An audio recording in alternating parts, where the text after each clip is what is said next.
All right. So therefore, since Christ has suffered for us in the flesh, arm yourselves also with the same mind. For he who has suffered in the flesh has ceased from sin, that he no longer should live the rest of his time in the flesh for the lust of men, but for the will of God. And it got me to dig in like the sufferings that Christ went through and what he had to arm himself with, and God through God, which he was God. I mean, there's a courageousness that it takes. There's an enduring faith, regardless of the outcomes of what's ahead of us, to do the will of God, regardless of what we think may be going on or whatever. There's a more spiritual warfare going on. And he didn't look at the spiritual warfare, but the eternal state. He looked for our saving state, is why he done what he done. And it says arm ourselves with that same mind.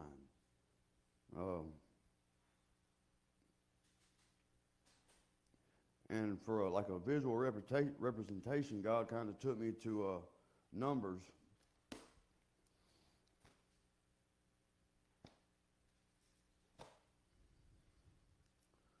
To kind of walk me through what a mind that I've had and to get me out of it.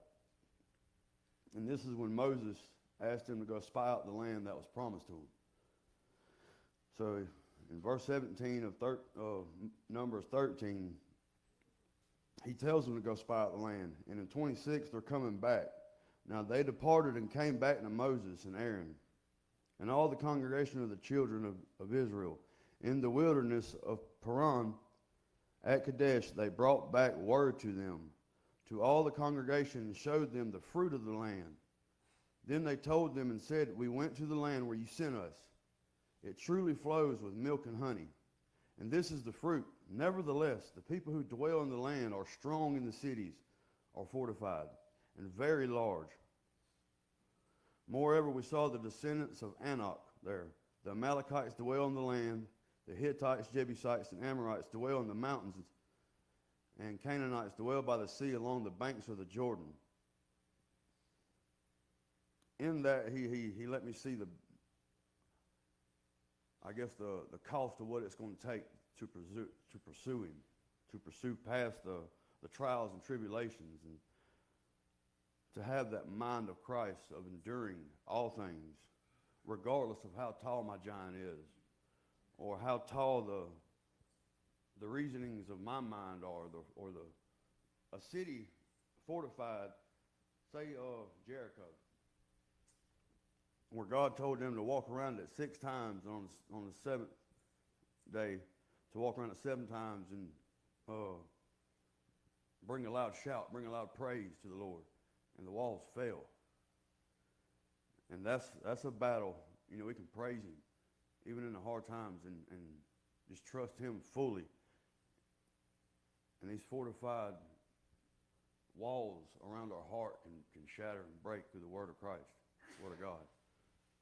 And he's showing me that. And the Anak, I think there was a descendant of the Nephilim. Like, they was really big. And they said that they was like grasshoppers to them. Where did I end up at? Then Caleb. See,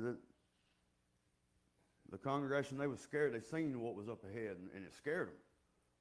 They had their own reasonings, their own mind. But Caleb, I love how Caleb's heart is. It says, then Caleb quieted the people before Moses. Let us go up at once, take possession, for we are well able to overcome it. But the men who had gone up with him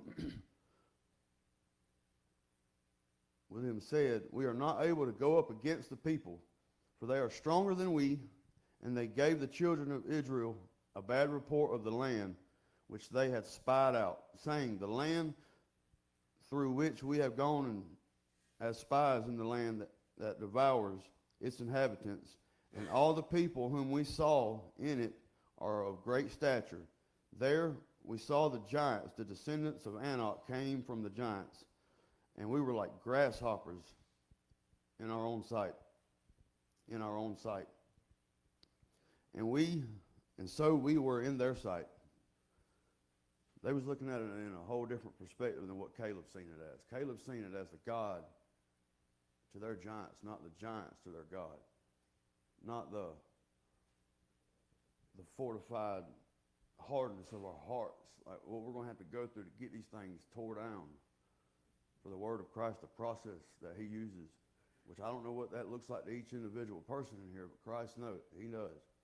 And we're his children. He knows how to get these things tore down and how to shake our own reasoning. And he does it by the power of the word. Which that led me to Numbers 32, verse 7. Now why will you discourage the heart of the children of Israel from going over into the land which the Lord has given them? Thus your fathers did when I sent them away from Kadesh to see the land. For when they went up to the valley of Eshcol and saw the land, they discouraged the hearts of the children of Israel. So they did not go into the land which the Lord had given them. So the Lord's anger was aroused on that day, and he swore an oath, saying, surely none of the men who come up from Egypt from 20 years old and above shall see the land which I swore to them. And Abraham, which I swore to Abraham, Isaac, and Jacob, because they have not wholly followed me. I got a little off. I wanted to read that in the message, because it just says something a little different here.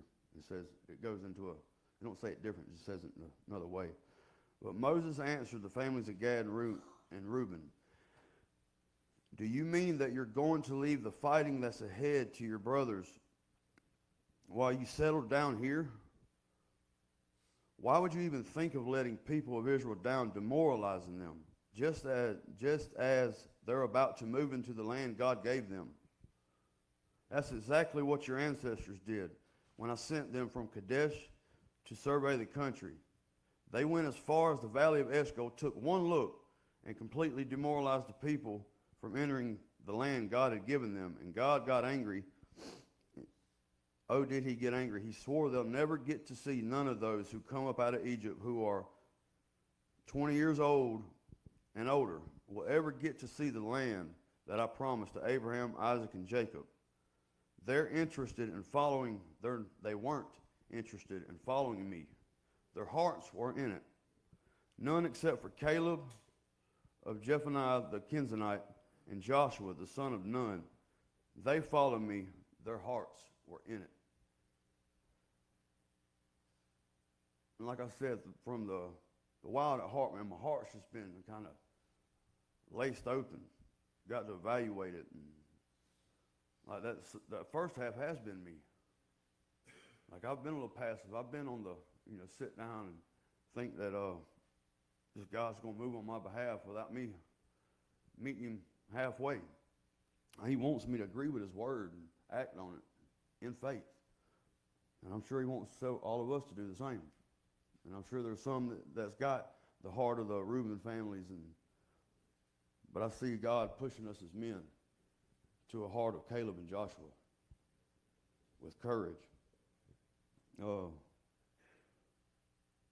move past the passivity of our minds, shake the strongholds that's built up. And in that, you got 2 Corinthians 10.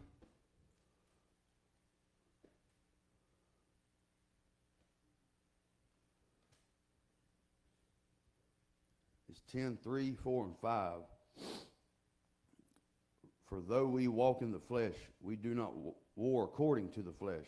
For the weapons of our warfare are not carnal, but they're mighty in God for pulling down their strongholds, casting down the arguments, and every high thing that exalts itself against the knowledge of God, bringing every thought into the captivity of the obedience of Christ. That's the visual representation, like what God was painting in my mind, what was going on, of their strongholds that was holding me back. Strongholds holding us back. And through the power of God, he can tear these things down if we just trust him in the process. And hold fast to an enduring faith, regardless of whatever is ahead of us that we can pursue. And then you got Joshua.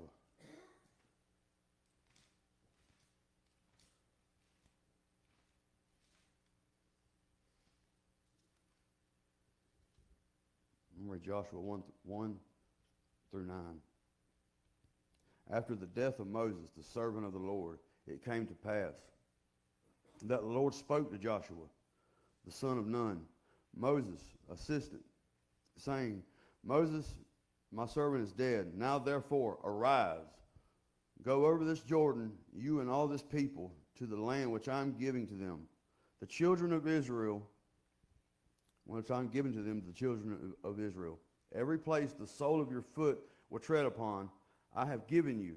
As I said to Moses, from the wilderness and this Lebanon, as far as the great river, the river Euphrates, all the land of the Hittites, and to the great sea toward the going down of the sun, shall be your territory. No man shall be able to stand before you all the days of your life. As I was with Moses, I will be with you. I will not leave you nor forsake you. Be strong and of good courage. For to this people you shall divide an inheritance to the land which I swore to you, their fathers, to give them. Only be strong and very courageous, that you may observe to do according to all the law which Moses my servant commanded you. Do not turn from it to the right or to the left, that you may be prosperous wherever you go. This book of the law shall not depart from your mouth, but you shall meditate in it day and night, that you may observe to do according to all that is written in it. For then you will make your way prosperous, and then you will have good success. Have I not commanded you, be strong and of good courage? Do not be afraid, nor be dismayed, for the Lord your God is with you wherever you go. I need courage, and I don't need it for myself. I need a courage that comes from the Father. I'm sure we all could use a courage, not in what we do through the day that we gain self-confidence. I don't need that. I want to learn what it means to be His, to fight His way, to let Him fight with me and for me, or let me fight with Him. And that takes a look in eternity to see the promised land that He's promised us in heaven. Regardless of what's going on in the earthly realm, that we can handle all things because we know He's with us. He says in Matthew 28:20 that to teach all the people to obey His commands. Then He gives them the promise that He'll never leave them nor forsake them. And I'm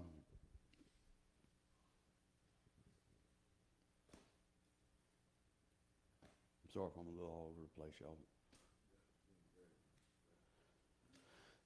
This is just how the Lord, I fell through a hard time, man, and the Lord showed me, like I was putting things above Him. Thinking in my own mind that I couldn't get past them. But He showed me that I could. Through His courage. Not mine. Because in mine I can't. In His strength.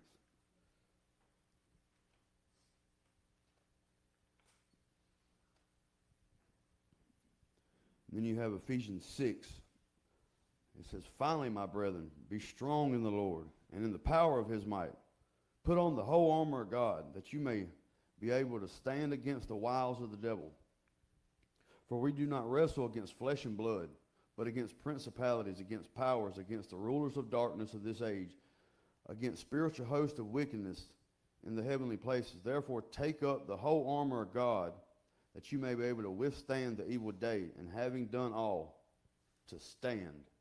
Stand with that courageous, stand with that enduring faith, that knowing that Christ done the same for us. So let's arm ourselves with that same mind today, to be courageous for Christ. I think that's all I got, y'all.